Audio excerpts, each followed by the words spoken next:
For the past 10 years, it has been both the privilege and responsibility of the apostolic team to plant as well as adopt churches, to care for and train pastors, and to provide materials and products that will build strong local churches. What motivates us? First and foremost, a passion for the person of Jesus Christ. We also have a desire to glorify God, a commitment to the local church, and a burden to reach the maximum number of individuals with the gospel of the kingdom. Our undeniable experience over the past decade has been one of God's mercy and faithfulness. This video has been produced to honor and thank each of you for your invaluable contribution in fulfilling our mission together. Though we were unable to be exhaustive, we trust that this will enable you to appreciate the breadth of all we are involved in, as well as the diversity evident in the team-related churches. In viewing this, my desire is that each of us experience a sense of fulfillment because our labor hasn't been in vain, and that each of us express our gratefulness to God, for He has been good to us.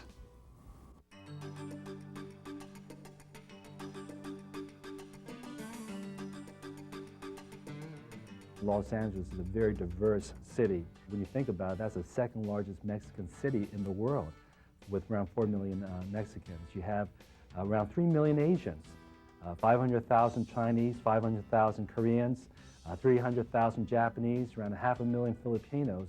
And we are seeing the Chinese and the Filipinos and Japanese Americans coming to our church, including some Koreans. I'm not the only Korean in our church. When I came here, the first time I stepped foot in this church, I felt the sense of a family. And that's the way it's been since then. We had 3 couples that came to us to get their hair cut. That's even before we came to the church, but knew that we were interested, and brought our family 3 meals, and we were so overwhelmed because even our family didn't do that for us. We came to see one of his services here, and we accepted the Lord that day. This church, Abundant Life, has given me a sense of being. I know I'll be with Jesus eternally, and I'm happy, just really grateful for that. We're in many ways hardly a church. We're just getting started in terms of instilling values, vision, understanding, seeing relationships birth, lives change. That just takes years to accomplish. So I think we're fairly mindful of that. But we've seen in about 5.5 months, about 120 people above and beyond the church planning team coming to be a part of what we're doing. The other week we had one of the men who was formerly a veterinarian in the Washington, D.C. area, who gave up a premier practice and many other things, gave us testimony on Sunday morning. One way we look at it is the phrase that's been catchy the last few years is to find out what God's doing in your generation and throw yourself wholeheartedly into it. And we really believe that God is in the business of restoring the church, and that by God's grace our church is going through that process. We just don't think there's anything more important to do with our lives than to be part of that. I've already developed friendship with the fellow men in the church that I'm as close as my own brothers. Whether we play ball together or go see a Hornets game together, all those things. The emphasis on God's grace has really made a big difference in our lives, especially in our marriage. We've just never heard teaching to this effect, and we've never been challenged as far as hearing a word on Sunday morning and then going home and listening to the tape, and you just want to start applying it immediately to your everyday life. I hope that our church will impact the Charlotte area and the rest of North Carolina and the rest of the southeastern United States, and from there, the rest of the world.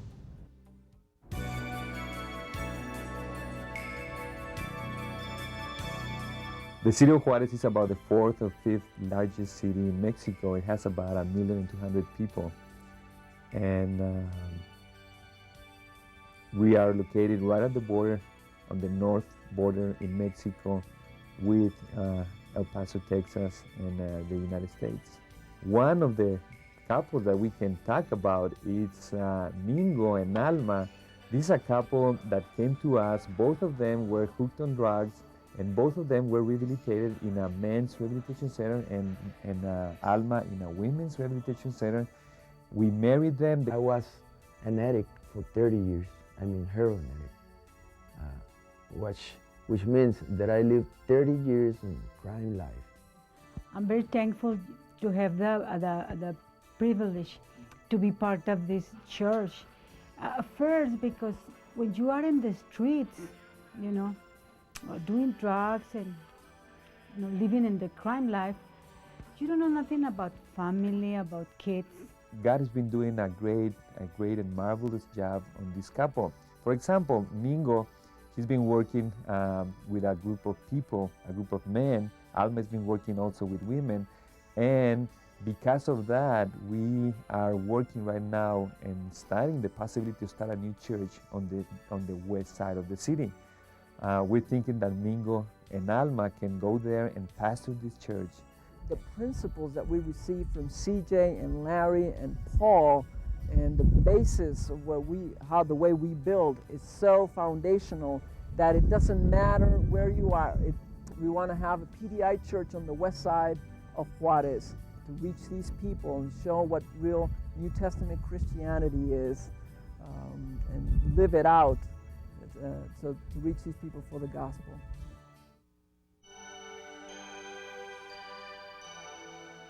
One of the things I find is really amazing with our church is that there doesn't seem to be any real, what would I call it, superstar, but yet God is just doing some extraordinary things through ordinary people, you know, and I think that's really one of the things that just blesses us so much, that in a 1 year period of time, a 41% growth rate in Sunday morning attendance. And the only thing that we can really attribute it to is that God in His sovereign grace has just chosen to bless us. And people are bringing their friends and neighbors. People are saying to their friends, hey, come and see. And as they're doing these simple things, they're coming to see, and God's doing mighty things. One of the things that we're most excited about is a growing commitment to racial reconciliation. This has been evidenced by growing concern for the needs of the poor, in particularly the city of Chester, which is just south of Philadelphia. Chester is known as one of the poorer cities in our nation. As a result, we've really had a group of people in the church with a growing burden for the people in that area. Covenant Fellowship is only about 15 minutes away from Chester. We've always had a heart to reach out to Chester. And when the idea of soup truck van came up, we decided to go with it. It's amazing how God has brought people together, both in our church and from outside of our church, to put this van together. People have donated money, time, materials, and now we're able to go to Chester and reach out to people who really don't know the Lord with both food and the gospel message. Well, I talked to the pastor because I wanted to work with AIDS babies, and he said to me, well, we have the prison. I said, okay, well, let me check this out, prayed about it, had a conversation with a couple people, went back to him the next day and said, I'm in. When Jesus said, when I was in prison, you came to visit me. And that really motivates us. We're excited about that. When the church came to me and asked if I would oversee the ministry, I was very excited. I had some experience from the inside of the prison and from the outside. So I felt like maybe I might be someone that could be qualified to oversee a prison ministry. We're seeing revival. We're seeing revival. That's the only way to put it, is that the Lord is bringing revival in Delaware County Prison. We feel like God has called us into a stage right now where we are to be educating ourselves as to how we are to reach other cultures, particularly in the city. After that, we feel like God's going to give us opportunities to gain important experience so that ultimately we can have an effective ministry in the inner city. There are so many things that I could highlight that I'm grateful for, that we've experienced as a church. There's the strong pastoral staff that I've had the privilege to serve with, the effective care groups over the years, the ministry teams, the Christian school. But I would say one thing that stands out that actually motivates all of the ministries and individuals in the church is the extraordinary servanthood that has been a part of our history from the inception of this church. One of the things that really affected me by coming to Covenant Life Church was the opportunity to serve. Because one of the things that I was looking for in a church, when I got out of law school, I came back to the area and I was looking for a place where I could be involved. I would also say that it's been so fulfilling the last 2 to 3 years to see the multiracial makeup of the church that has begun to develop. We had an out-of-town visitor this past year who, after attending only one time, wrote to the person who brought them to the meeting and said, "This place is a veritable United Nations." I know for the pastoral team, that is so fulfilling, and the church is to be commended for intentionally demonstrating what only Jesus Christ can accomplish: a diversity of peoples and cultures, united with a common mission and committed to the person of Jesus Christ. Our church is made up of many young families, and one of the things that God has uniquely spoken to us is a word on the restoration of families. And my wife Cherie and I have a real burden to see the next generation full of the passion and the zeal that we have to see the nations reached with the gospel and New Testament Christianity restored. And we just feel we have a window of opportunity in Northern Virginia through what God has deposited in the midst to go forth and really reach our area, and then also from there be able to go wherever God releases us in terms of our wider mission and people of destiny, such as areas like going to the former Soviet Union this past year. We've gone from 60 or 70 people when we started to now almost 200, and there's a lot of enthusiasm in the church for reaching out to the community. People are really being won by the lifestyle and example of the church members, and just many people coming up saying, "I've never experienced this in all my life. I thought church was dead in America." Well, as a result of our experience there at Celebration and just a tremendous revelation of family, the importance of family and healthy marriages and our children, we're so affected by that, that through that and also the teachings that we received ongoing from PDI and through this church, my marriage has been totally drastically turned around. Our children, we have tremendous hope now for the future of our children, and just our life has been totally changed. One of the things that's very fulfilling to me as a local pastor is the ongoing care and relationship we receive from the apostolic team of People of Destiny International. I have many friends in the area, other pastors that we pray with on a month-to-month basis, and many of these men have shared with me the loneliness, the isolation they feel. Sometimes the men of you actually said their relationship with me is one of the most fulfilling things they have because of the understanding we have in struggles in ministry. And I find such tremendous fulfillment in the ongoing care we receive from the apostolic team. It has meant such a difference in our church's life, and personally it's made a difference in my life and in our leadership team's life, because these guys have been there for us every step of the way.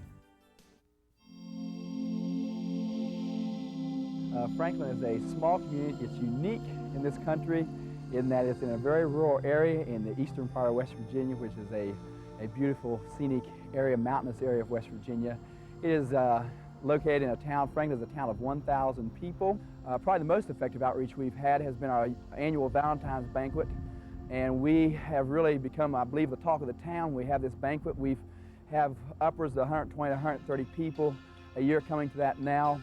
It's an opportunity for us to really minister to people in their marriages, because in a small town we have the same problems anywhere else with relationships and marriage. Also, we're trying some unique approaches to reach men specifically in our area, specifically men. We find it's hard to reach them. They're interested in sports and hunting. So this past year we took what was our annual seafood dinner and combined it with a time for men to come in and sight their deer rifles in for deer season. And we had a good turnout and a fun day on that. We started about 12 o'clock and ended up 8 in the evening. We had a shoot-off and gave away a free Thanksgiving turkey. It was a weekend before Thanksgiving to the winner, and men seemed to really respond. So we're looking forward in the coming years to doing things like that to serve as a bridge for people to come see what we're all about. Indiana, Pennsylvania is the Christmas tree capital of the world and birthplace of Jimmy Stewart, and it's a town of about 16,000, and there's also Indiana University of Pennsylvania located in our city, and it's about 16,000 students. We recently moved into a new facility that we're leasing, and on our dedication Sunday, the mayor of Indiana, who's a Christian, came and spoke for about 15 minutes and commended our church for the example that we've been to Indiana, for our involvement in the community. He proclaimed that particular Sunday to be Lord of Life Sunday in Indiana, and just doubly honored us by even asking me if I would consent to be the chaplain of the police department. Orlando is an exciting place to have the privilege of serving the Lord and serving the apostolic team. We, in 1985, were just a group of people meeting together. We had no idea what God was calling us to do. We didn't have direction. We didn't have oversight. And in '87, when the team began to give us leadership, it's like we became a church. Since 1987, we have experienced some of the most phenomenal growth. And I'm not just talking about numbers, I'm talking about our lives personally changing. We're interacting with other churches in the area. I've begun to meet with the group now that's grown to about 25 men that are all senior pastors in this city that are praying together for revival in Orlando. One of the things that excites me so much about being a part of People of Destiny International is that we are envisioned and we have been challenged to go beyond just our own local church and to have a real sense of vision and a sense of mission for not just Orlando, but from Florida as well. We're going to be planting a church in Tampa. And it's so exciting for us because we had the privilege of being a part of the church planting in Atlanta. We are looking forward to, in the years to come, the privilege, by the grace of God, of planting churches in the major metropolitan areas of Florida that can then also be church planting churches, so that they can then affect an entire region by planting churches in other outlying areas. I can't think of anything to be more fulfilling than the own growth of my own personal family, than to see this whole region radically affected with churches that are lifting up the name of Jesus. We've also seen some outstanding miracles happen this year. Probably one of the most dramatic, though, for us, a young couple came into the fellowship several months ago, and she has a very terrible degenerative lung disease. The doctors had said, never get pregnant, and actually said it's impossible for you to ever be pregnant. Well, she ended up pregnant, and the doctors said, you've got to abort this baby. It will kill your wife. And they just couldn't do that. They just believed in the sanctity of life, said, no, we're going to trust the Lord. They said she's never going to go full term. There's no way. Well, she did. So we get to delivery time, and they said she can't deliver the baby, so we'll have to do cesarean. But she's not physically capable of withstanding an operation like this. So she will die, and maybe the child will be okay. They did a C-section on her. And the day of the C-section, and we're not even members at Metro yet. I mean, we've just been there for a few months.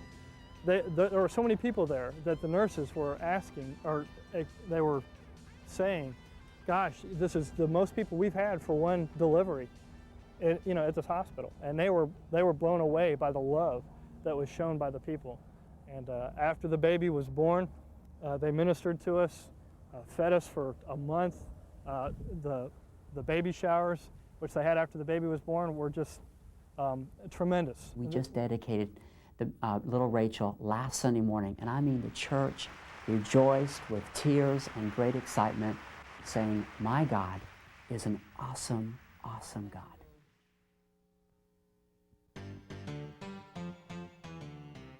One of the things that's really characterized the last year has been evangelism. And we've had several seasons of evangelism where it seems like for several months it just seems like there's people who are coming to know the Lord almost every week. On the other hand, there's also we've also had seasons of building the core. In fact, one of the things that we felt very strongly about is we didn't just want numerical growth without corresponding quality growth. In other words, we've been very conscious of the fact that this initial core of believers is going to determine what the fruit of subsequent spiritual generations will be like.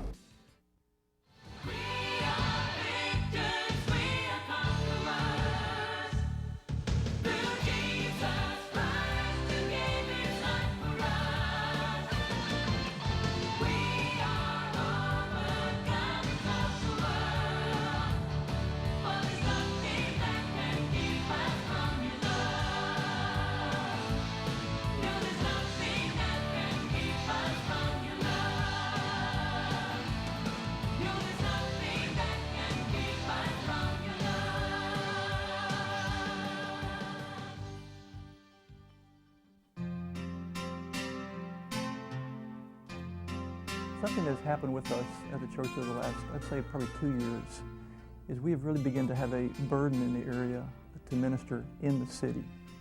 Cleveland is about 2 million and has a great need in the city, as most cities do today. So a couple of years ago we began heading toward that way to minister in different areas. And one of the things that happened is God kind of really sovereignly and supernaturally gave us a musical entitled Cries of the City to communicate that burden. And it was something we were able to create on the local scene and then take to the city in 4 different performances and really begin to proclaim in a fresh and prophetic way God's heart for all people. And really out of that then we began to spring ministries to go help in the city. So we're doing things like once a week going out with the Salvation Army truck and feeding the homeless.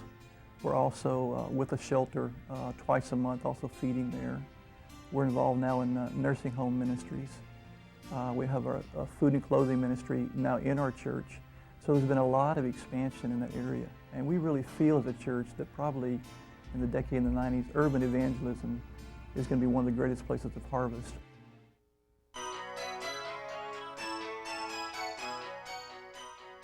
In 1988, a couple of dozen people, most of them from the church in Orlando, Metro Life, relocated in the summer to Atlanta, Georgia, and we began a church, planted a church. There's 1,800 churches there. When we went there, we thought, what is there that we're going to do that's different?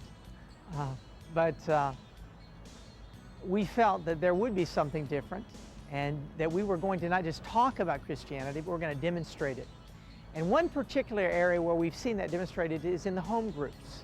I hooked a cleat on the base, so I broke a leg, and I broke my right leg, and I dislocated the ankle and stretched all the ligaments in it. So it did severe damage for the 2 months that I was out. Northside Church, or the people, for the monies that was collected, they paid the rent for the 2 months that we were there. There was food that was prepared, dinners, and food that was brought to the house. There was, at that point I said there was so much food in the house, actually we didn't have enough room in the cupboards to hold all the food. So we had food stacked around. So for the 2 months that I was hurt or that I was out, there was never any need. All the utility bills were paid. But the thing that has touched my heart most in all of this was what it did for the people at Lee's job, because they were sitting around saying, maybe we should collect something for Lee. This is pretty bad, what happened to him. And one guy says, oh, you don't have to worry about him. His church has taken care of everything. And to me, that testimony, I mean, they understood that it was that the church had taken care of us, that it was really the Lord that had taken care of us.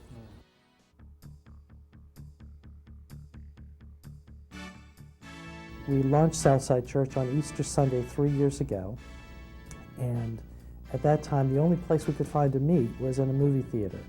And so we were meeting in a 9-theater complex and using one theater for our primary meeting and using 7 other theaters for our children's ministry. So it was quite a challenge in just getting a church off the ground and convincing people that they should come to this new church in a meeting in a movie theater with popcorn in the background and the names of various movies up on the marquees as people came in. One of the confirmations God gave us in moving to the Richmond area was seeing couples or families added to the church who had been looking for some time for a place to plug in and invest their lives, and yet hadn't found the place that God really had added them.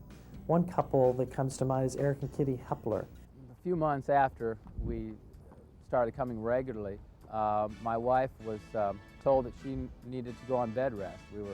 We were expecting our third, and so basically she was at home, couldn't do a thing. I had to keep working, but the people, and I mean the people, not just a few individuals, just about everybody, committed themselves to coming over, bringing meals every day, washing clothes, cleaning our house, just ministering to us in just a wonderful way. I was really struck at that time by the fact that it wasn't 5 or 6 people, but that it was 25 to 30 people who served me. What we're experiencing here is something we always used to talk about, but never really live out, and that was accountability, commitment. We're challenged here to be in the Word, to live out our lives in close relationships with one another, and speak into one another's lives when necessary. And since they have been added to the church, it's been a joy to watch how they have grown, and now Eric and Kitty are leading a home group together, and they're flourishing and really fulfilling God's purpose for their lives. We have emphasized from the beginning for every member in the church to seek God and to find their place where they are to serve, where they are to lay their life down for the glory of God. And as a result of people responding to that, there are a lot of people volunteering. There's a lot of people really saying, you know, here I am, use me. And therefore we've been able to do quite a few things within our short period of being a church, only for like 4.5 years.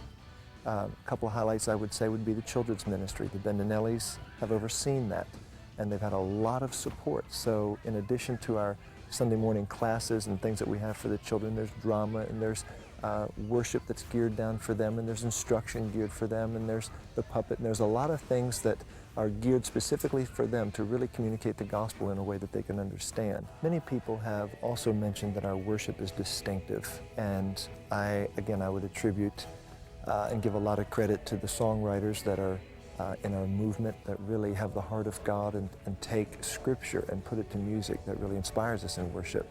The musicians that we have are all very skilled and dedicated, but I think the starting point is that we just from the outset made it a priority that worship was not going to be a tag-on to our Sunday morning meetings, but worship was going to be the reason we meet, and we were going to come and give Him the glory and honor that's really due His name. We just came away from a Men After Kingdom Excellence men's event. That's the name of our group, MAKE. It's a men's ministry we have in our church, and that's one of the things that one of the ministries that's been kind of in the forefront of the infrastructure of our church.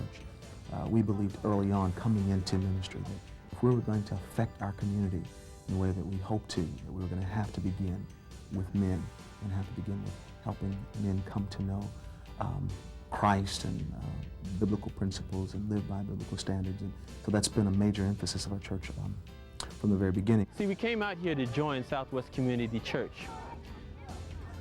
It has really changed our lives. It's very good to be a part of a church where men really take an active role in worship, where men hold each other accountable, and where families and where children are really emphasized, not just in a generic sense as something we have to do, but really coming straight forward from the Bible. One of the most exciting things to happen to us this year as a church has been the addition of other races, to our church. In the last 8 months, if you were to look at our church 8 months ago, that would not have been the case. We're an all-black church, although we've taught from the beginning that we wanted to be an interracial church. We've seen a number of families come, and before we've seen families come in and visit, and they wouldn't stay though. In the last several months, we've had a couple of families that have actually come in and just have fallen in love with what God is doing. It's obvious that our people have won them over or whatever, but there's a real joining, and we now have the opportunity to really express our love and desire to build bridges and tear down walls and all those types of things. Shortly after graduating from college, I went on staff at a traditional church as an assistant music minister with that same burden, wanting to bring people into the presence of God. But instead, what I began to experience firsthand, a fulfillment of what the psalmist wrote, a dry and weary land with no water. And I just began to thirst for God and His presence like never before, to the point where I was willing to do anything. Just, Lord, I just want to be, where the praise and worship is meaningful. My brother-in-law who's on staff at a PDI church in California, suggested that we visit this church in Houston. And he said, but there's one thing, it is black. And we're like, well, we're ready for anything, we'll do it. So when we came and visited the first Sunday, I just immediately knew it was just the presence of God was so real and so powerful. This is what I've been yearning for. And since we've become members, I've been involved in the praise and worship team. The best thing about being involved in this church is that it's more than just a Sunday morning experience, but rather it's a way of life. Just some of the greatest things have been that Ken and Grady are so frank and that people were willing to deal with issues honestly and openly. And I'm really grateful to be here and to just to experience the fulfillment of the other part of that psalmist, and that is that I will yet praise him and I will join him in the sanctuary to praise. Well, we're part of the charismatic movement, obviously, from the 70s. The church was actually founded in 1972, an offshoot of a Baptist church. And we went through the normal charismatic things, everyone having a great time, but nothing really getting built or established. We met Larry Tomczak in 1982, and he began to speak to us certain things like character, which we had never heard that before, but we were open to it. And the whole area of just who we were in God, our wives, our families. And so they really began to help us as early as 1982. And then in 1985, we became part of People of Destiny. And that was probably one of the greatest things for us, because it really gave us an identity and some place that we were plugged into. And the fruit that Larry and CJ and Brent and Steve have had in our lives has been something that we could not even measure, but we hope to measure sometime in eternity. About a year and a half ago, we got started at University of Texas at El Paso, and we started a ministry up there. And this last year, it's been exciting. We've seen 14 of the college kids come to the Lord. We've seen Christians that were wandering that have found a place where they could get plugged in. In the music department, right in the hallway, people will just sit and eat their lunch. There's no lounge, and they just sit, and we've had a real exciting ministry there. Keith would come, bring a Bible, and we just sit down on the floor with them and share the Lord. And people just walking by would come and listen, and they were amazed that we had a Bible, but they weren't scared off, and they were able to hear the Word of God preached to them in a loving way, in a practical way at UTEP. God gave us a vision probably 8 years ago, and it was pretty big vision for a little small group of people, but to be a church planting church. And so we've had the opportunity to send 2 of our pastors to Phoenix, Paul Palmer and Trey Richardson. They were doing a tremendous job there, but they were really part of our life that we sent up there. And we've also been relating very close with Poncho and Carlos through the years. We've been relating them probably about 9 years now, just walking it out together, hoping in '93 to plant a church in Las Cruces, New Mexico, which is about 45 miles from here. And it's just right over that mountain, about 40 miles. So we're really excited about what God's doing and our future, and really glad to share that with others.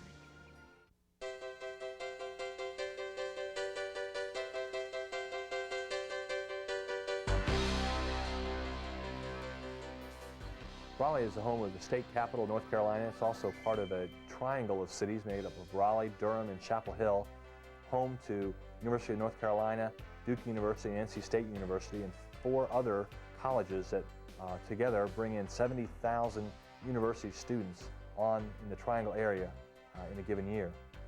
It's also the home of Research Triangle Park, which is the largest planned industrial technology and development park in the nation. It's an economic engine which drives over $1 billion in salaries every year, and is home to some of the biggest high-tech companies in the country.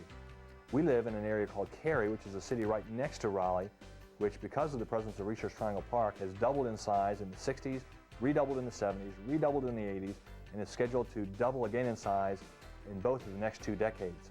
We have followed their ministry for about 15 years from a distance and have received the magazine, PDI magazine, and have enjoyed watching their growth and their maturing process, and have developed a great respect and admiration for the leadership as well as the whole movement. And so it seemed very natural for us to want to be involved in a local church. We are building in one of the fastest growing, most dynamic regions of the country. We have a tremendous opportunity to reach out to university students and singles, to build into young families, and to build a multiracial community that would have a tremendous impact on this area for years to come.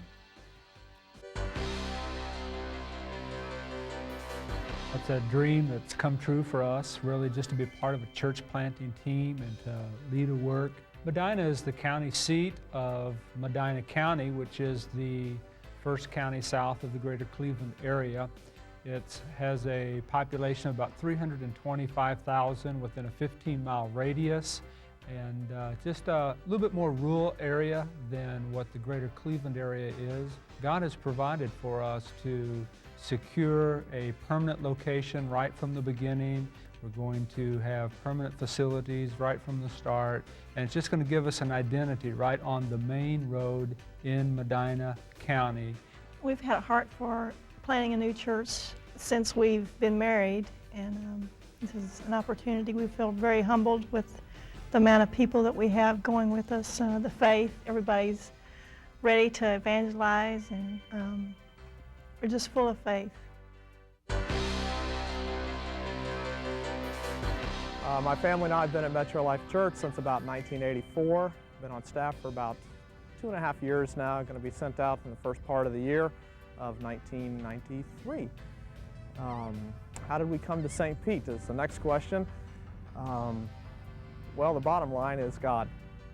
We feel the providential hand of God drawing us here for many years. As a child, I came here a variety of times on vacation. After that, my wife and I honeymooned over here as well as at Tampa in general. That just led us to come back again for a couple more vacations. On one of those vacations, the Lord spoke very clearly to me to consider living here. It's just been exciting to see the way that God is putting together the team, to see how He's leading us into the area. And we're really looking forward to what God's going to do. We don't know everything that's going to happen, but we really have a sense of excitement and anticipation into the days ahead. We're going to come in with a strong family value, strong emphasis on proper doctrine, good teaching to build people up, and then to raise up godly leaders from the very beginning. We're poised, and it's our desire, just like at Metro, to be a church planting church. There is such a need in this community for a church like PDI. We've followed CJ and Larry's teachings since the Jesus Festivals in 1970s. And, we've been praying for years that we could be involved in the PDI ministry, and here they're coming to St. Petersburg, and we feel blessed. We're very grateful and excited also. You know, this is not enough time for me to tell you what I really think and appreciate about C.J. Mahaney, Larry Tomczak, and the people of Destiny. I've known you since the late 60s. That's almost like saying before World War I. But I've come to appreciate you all through the years, and I did when I first heard your message. I've been very impressed by your consistency over the years in proclaiming a timeless gospel. There are three key things that I believe you have done. One is you brought your history and heritage forward, not only the best of the 60s, but the best of the centuries. Secondly, you've been a model to many people who never studied those things and weren't there. And thirdly, you've been prophetic to a society and a world that's confused in its values. You're offering eternal truth. I appreciate you all, and I want to encourage you so much to continue in the faith once and for all delivered to the saints. Hello to all my friends at People of Destiny. I trust you're having a tremendous celebration and that God is continuing to bless you. I thank God for the privilege of being your friend over these last few years and for the terrific fun it's been being with you from time to time. I count it a great privilege to know CJ and Larry as personal friends, and I really esteem the team and all the pastors in the work. It's been tremendous to visit a number of the churches from time to time. I want to encourage you not only to be excited at the celebration, but to give your wholehearted support to the churches where you're based. The strength of the whole movement depends on the strength of each of those local churches. So go for it in the local church. Give your wholehearted support. Get behind those pastors. Look for ways in which you can serve them and serve the Lord there. I believe God will raise up many more People of Destiny churches across the USA and around the nations. And we're so thrilled to join hands with you in new frontiers around the world as God joins our hearts together more and more.